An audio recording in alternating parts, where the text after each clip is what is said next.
Questo emendamento che viene, in questo articolo si parla appunto di adeguamento della distanza dai luoghi sensibili e si danno 5 anni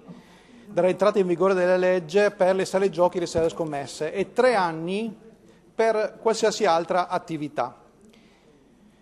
oltre ad altre norme puntuali anche tecniche.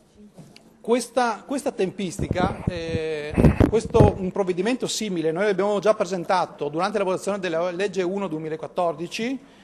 e non ci è stato accolto, l'abbiamo presentato successivamente e c'era stato detto che sì,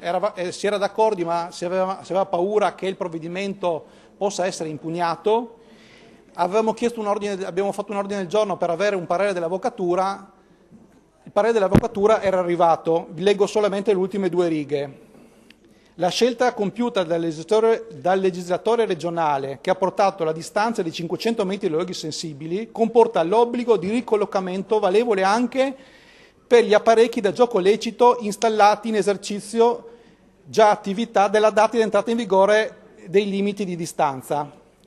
Il perseguimento della finalità di legge è affidato alla Giunta regionale con provvedimento regolamentare, per cui loro dicevano anche con provvedimento regolamentare si poteva specificare che il divieto valeva anche per gli esercizi in essere.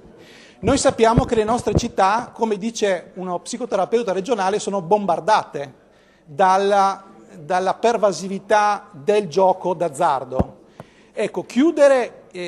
la stalla quando i buoi sono scappati serve a poco, per questo uno dice ormai siamo pieni di macchinette, dire che non ne posso più mettere di nuove ha poca efficacia se non chiedo di ricollocare a distanza dai luoghi sensibili chi già c'è,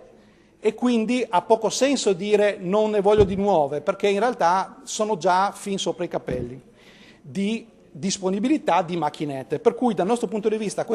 se si vuole perseguire il fatto di avere una distanza limite dai luoghi sensibili, questo è l'unico modo per rendere efficace la norma per la distanza dai luoghi sensibili. Una norma che, io lo ripeto, è in vigore da lungo tempo nella provincia autonoma di Bolzano, ci sono sentenze del TAR, sentenze della Corte Costituzionale, cioè, abbiamo fior di sentenze che avvalorano la possibilità di far spostare anche gli esercizi che già svolgono la propria attività, dopodiché credo che tra l'altro la norma che avevamo preso noi, che in realtà aveva delle tempistiche più stringenti, adesso come adesso le tempistiche riprendono papale quella che è la norma del Piemonte, per cui diciamo è una norma blindata. Dopodiché bisogna decidere se appunto gli esercenti decidono di puntare sulla propria attività, sul promuovere quello che è l'acquisto di beni di consumo, o se vogliono puntare come propria attività quello di fare cassa con il gioco d'azzardo.